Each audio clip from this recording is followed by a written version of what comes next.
So thank you very much for inviting me today. I'm a lecturer in health economics at the London School of Hygiene and Tropical Medicine, and importantly I sit within the School of Public Health. So I'm exposed very much to epidemiologists in my daily life. I'm going to talk about a bit of an assortment of issues, and these are related to some methodological issues in doing RCTs, and also I'm going to touch on a few ethical issues as well to do with our RCTs. The selection is rather selective. These are not necessarily the most important issues to do with RCTs. For example, there's obviously a big debate around whether you should randomize interventions. I'm not going to get into the ethics of that, for example. And I will probably raise more questions than I will certainly answer. So just to give a hint of where I'm coming at in terms of looking at these issues, I've been involved in several RCTs, but the one I'm going to refer to during this talk is an RCT that basically removed healthcare payments in the public sector in Ghana. So typically, at least at the time of this study, if a patient went to a healthcare centre in the public sector, the patient would be required to pay fees, some kind of out-of-pocket user fees. And so this RCT, for some individuals, some households, it essentially enrolled them into an insurance program for free, such that for a year they could use public health services without any charge whatsoever. I came into this RCT actually more at the sort of analysis end of it. It was originally designed by epidemiologists, health experts who had a particular interest in malaria, and the two PIs on this were Evelyn Answer and Chris Whitty, who is at DFID currently. And we published, the findings from that was published in a medical journal, and then later we published additional results in an economics journal. I'm also coming at this in terms of an interest in looking at the differences in how epidemiologists and economists do RCTs.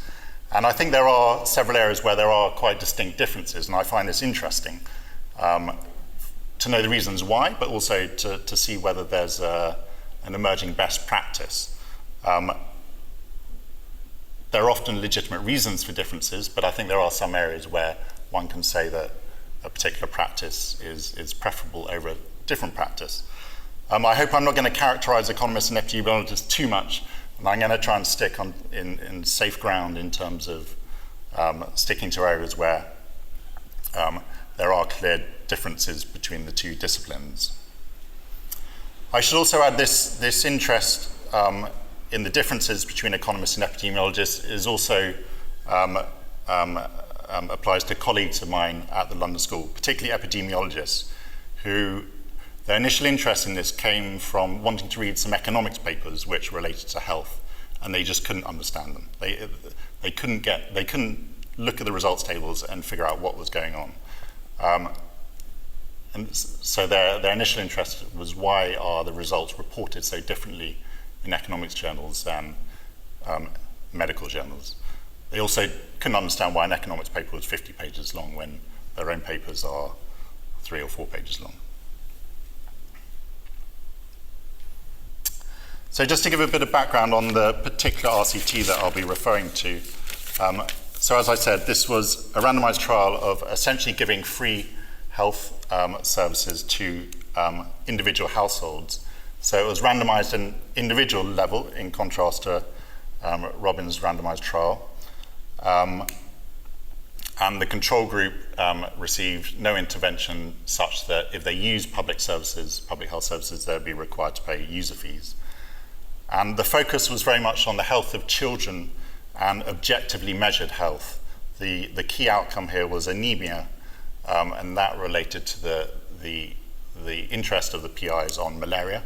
So anemia is a key marker or a key consequence of malaria. And obviously malaria in this setting is highly prevalent, so it was a legitimate outcome in that sense as well. The actual randomization process was done in public, which was quite interesting. So they would go to each village. There would basically be a lottery in which they would pick out for each household that was participating in the study whether they get the intervention or not. So everyone knew who was in the intervention group and everyone knew who was in the control group. A second aspect of the trial was that the control group were then given the free healthcare the following year, so 1 year after the study finished. And the key contribution of this study was that it gave a causal estimate of the effect, as long as the assumptions behind RCTs hold. Surprisingly, the quality of the literature on user fees or on health insurance in developing countries is incredibly poor quality. Another key contribution was the fact that they measured an objective health outcome rather than just looking at whether it increased utilization. They were interested in whether it actually had a health benefit, because of course increased utilization of healthcare doesn't necessarily equate to a health benefit. And then on this, looking at the differences between epidemiologists and economists, I think increasingly there's becoming an overlap between health and economics within the world of RCTs. So there are studies of health interventions that are examining non-health outcomes, and a classic paper is the deworming study in Kenya, which looked at whether deworming affected educational outcomes. And then you have economic interventions, which are examining health outcomes. And one example here is in the US, a housing voucher scheme. They published a paper looking at the health benefits of this randomized trial. And as someone who works in health, we often say that health is a key aspect of welfare, but that is shown when you survey populations. It is one of the most frequently cited important aspects of their welfare. And also within the overall well-being agenda, mental health is emerging as a key area of that. So there is increasing overlap between what researchers in health and economics are doing. So on the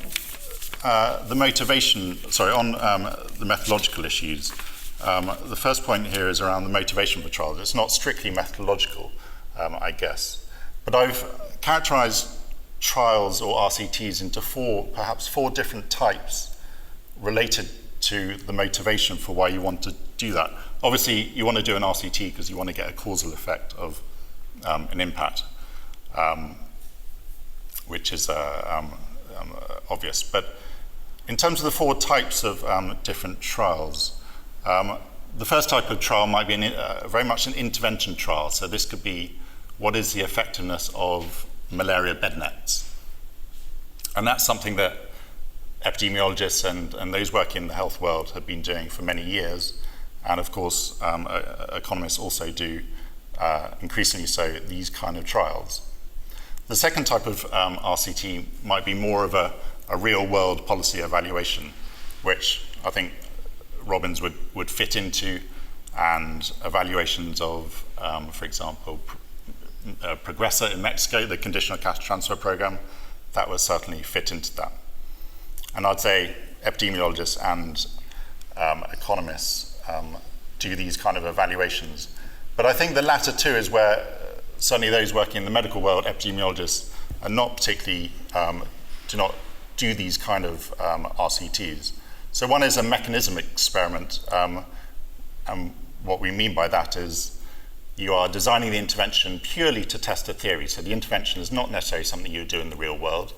It's not designed around something that you would necessarily scale up, but it's designed because you're trying to test a theory, or it might be a multiple arm trial of different interventions which are designed to test a theory. And the last one is you're not actually interested particularly in the intervention itself. You're interested in the fact that you're generating exogenous variation in a variable which is of interest. And I think that a good example of this is the paper by Nick Bloom, where he's trying to study whether management improves the performance of firms. The intervention itself was management consultancy. They weren't really interested in the management consultancy per se. They were more interested in the relationship between management, improving management, and whether that improved the performance of the firm. The second methodological issue I want to touch on is around transparency. And transparency covers quite a broad area. There's a recent paper by Ian Roberts at London School of Hygiene, Tropical Medicine in the BMJ, where uses very clear language. Medical literature is biased and inundated with poor quality trials. And the key issues here are basically unpublished trials. He quotes a statistic of something like 40% or almost half of trials never get published. Who knows what the reasons are for that? And then the second major issue is selective outcome reporting. So you might have measured 5 outcomes, but you report 1, perhaps because that's the one that is positive and statistically significant. And this poses a real problem, particularly in terms of assessing the evidence base of a particular cadre of interventions. And some of the solutions to this, which are, I would say now, starting to be generally accepted both across epidemiology and economics. So the first is trial registration. So registration your trial in advance of certainly doing the analysis, but ideally in advance of enrolling your participants. Slightly different or slightly more advanced, I guess, in terms of how you're pre-specifying everything is a pre-analysis plan, which goes into the depth of the analysis that you're performing, all the outcomes that you're studying. And then something which is a requirement in medical journals is basically adhering to reporting standards. And in the medical world, you have these consort guidelines, which are very strict guidance on how you should report the findings from your RCT. And many medical journals sign up to these consort guidelines such that your paper won't be accepted or they won't review it if you haven't adhered to the consort guidelines. And then the last aspect of this transparency issue is making your data and your analysis file public. So interestingly, the medical world and epidemiologists, trial registration, pre-analysis plans, to some extent, reporting guidelines is very much part of the culture. Data and do-file sharing is not so much. So when you publish a paper in the Lancet, the BMJ, you do not have to provide your data. You do not have to provide your analysis files. Whereas in economics now, it seems to be rather standard that you do have to provide your data and your analysis files. So both disciplines, there's some differences in how they're adhering to these supposed best practices. But I think generally there's an acceptance that all 4 of these are good practice and should be adhered to. But it doesn't necessarily mean that you can't, for example, with a pre-analysis plan, it doesn't mean that you can't go beyond that. It just means that you should state when you do deviate from your pre-analysis plan or your trial registration. So in terms of study outcomes, this is where I think you get a very clear distinction between epidemiology and the economics world. So as far as my reading is, in medical journals, in the epidemiology world, the focus is very much on specifying a single outcome. It focuses the mind on the main goal of the intervention. So you say this is the primary outcome. You're allowed secondary outcomes, but the verdict, as it were, of the success of that trial is going to be on your primary outcome. It's nice in a way because it makes the interpretation very simple, insofar as did the intervention work. Obviously, understanding how it worked is a different kettle of fish. It also means that it's easy to perform a sample size calculation, which is important to do so that you're not, you're collecting the appropriate amount of data. And I think in economics there's much more, it's much more prevalent to specify multiple outcomes. And the reasons for that are usually quite straightforward. You want to capture the full range of benefits. Perhaps the interventions that are being studied are likely to have a wider range of benefits, maybe. You can study intended and unintended effects. You've got the methodological problem of multiple inference, but that can be dealt with through various methods. But if you specify multiple outcomes or analyze multiple outcomes, it's very important that these are pre-specified. Otherwise, you get back to that issue of potentially selective reporting of outcomes.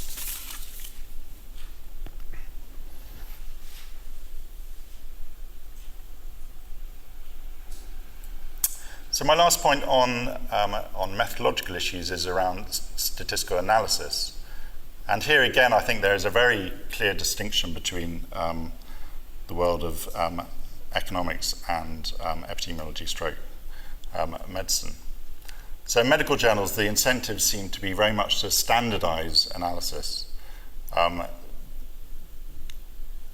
Everyone is pushed to do things in the same way and also report the findings in the same way. This makes it, I guess, easier for journals. It makes it probably easier to review. In some sense, it makes it easier to communicate the findings. If everyone's producing a table that is always looking exactly the same way, then it makes it easier to read. And I guess in a sense, if you're trying to standardize towards a single way of doing it, that's also a movement towards perhaps a best practice.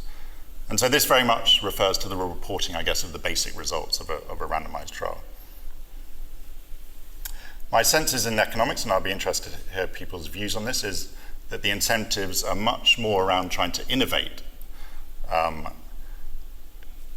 within the overall trial, but also within the statistical analysis. So there's much more freedom to go beyond just the basic results, to look at spillover effects, to look at the distribution of effects, to use perhaps different kind of designs and the appropriate statistical methods to deal with those designs, such as having a small number of clusters but a large time series. But of course, standardization, certainly standardization of the basic results, doesn't preclude innovating in other ways. It's just that certainly in medical journals, which are very short, you have very limited room to innovate and go beyond those basic findings, unless you, of course, write additional papers.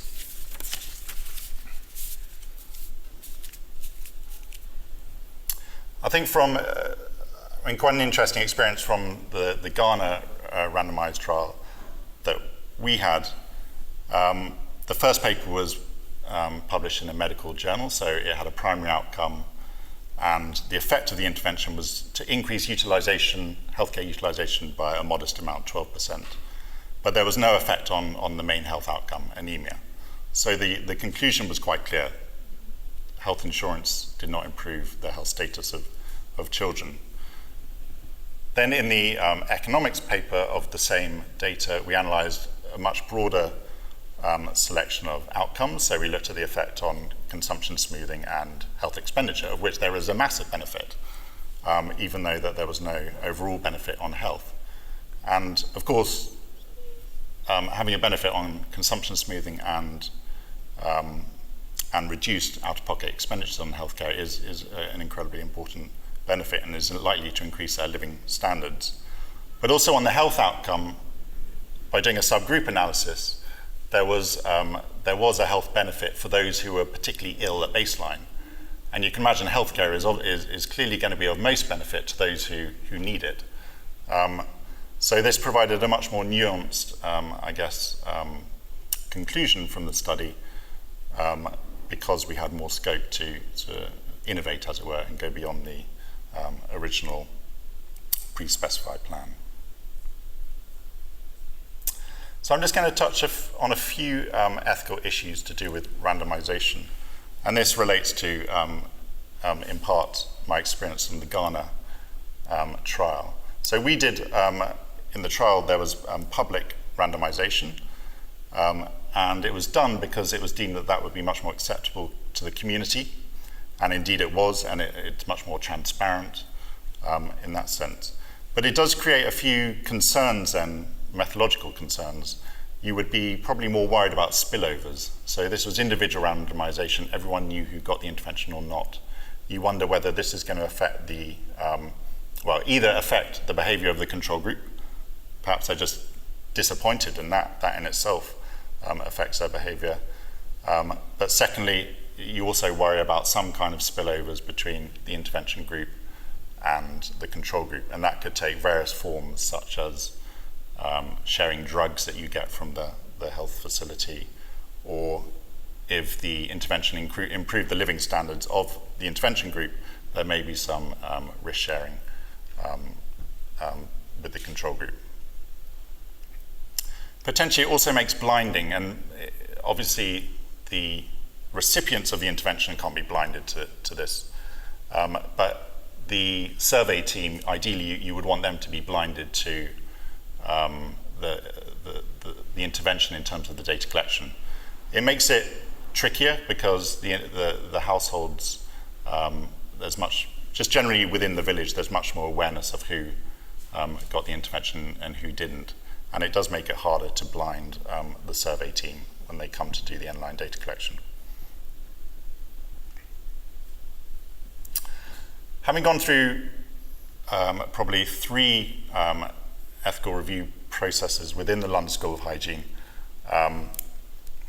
they place a massive emphasis on getting the consent of households, but particularly in terms of getting the large focus of the consent procedure is around the intervention. It's not around the data collection. And I guess that comes from the historical reasons for that with drug trials and the potential that these drug trials are not only not going to work, but do harm. So all the information and the consent procedure it's largely focused on the intervention. Obviously, you're also getting consent to collect data from the participants.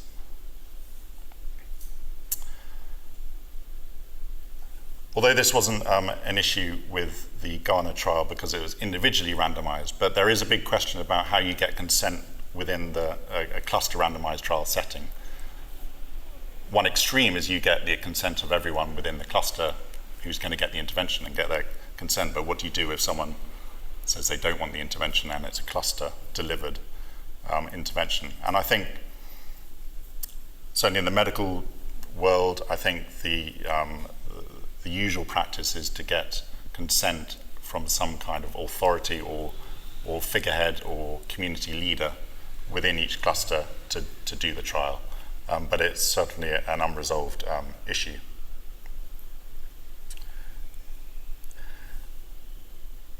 And I guess that issue is perhaps less important if you're extremely confident that you're not going to do harm.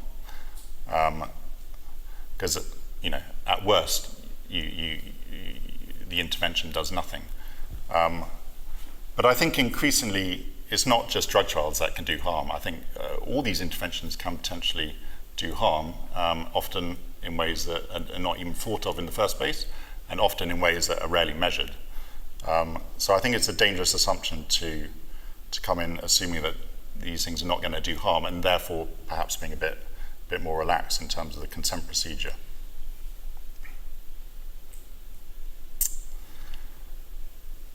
So this for me is also an interesting issue in terms of the ethics. So the Ghana randomized trial gave the control group the free healthcare 1 year later. So one issue is by offering the intervention 1 year later and telling them about it, are you going to influence their behavior during the period that you're actually studying? So you have this problem of anticipatory effects. One option is you don't tell the control group that you're going to offer them the intervention when you do. I guess another issue is what happens if you find out your intervention doesn't work? Then presumably, why would you want to offer the intervention? And we all know in the world of research, findings take a long time to come out. And so at the time that you want to give the intervention to the control group, you may not yet know whether it's done any good. So with trials at London School of Hygiene and Tropical Medicine, I see this a lot. There's, it's almost, I would say, common practice that you offer the intervention to the control group. Certainly not in drugs trials where you're really unsure whether it could be doing some harms. But there are other options, and for example, compensating study participants in other ways that you're pretty confident are not going to affect the outcomes that you're looking at. And there are obvious budgetary implications of offering the intervention to the control group, and often budgets don't stretch to be able to do that. So you've got to have a generous funder. And the last issue I want to touch on in terms of the ethics is around harmful events. So working at the London School of Hygiene and Tropical Medicine, there is a whole architecture around doing randomized controlled trials. And of course, this comes from a history of doing drug trials. But this infrastructure includes independent data monitoring committees. So these are researchers, typically, or not always just researchers, also laypersons who sit on a monitoring committee. They're independent of the research team, and at periodic moments during the trial, they look at whether there have been any harmful events, and also they look at the data to see if there's what the evidence is on the effect of the intervention, and then there are often clear stopping rules. So, for example, if the intervention is having huge benefit, then the trial is stopped because it's deemed unethical that the control group are not getting the intervention when huge benefits are being showed. So I think trial in Kenya on male circumcision, I think that was one example where they just stopped the trial because it was showing such huge benefits. We also have to get insured as well.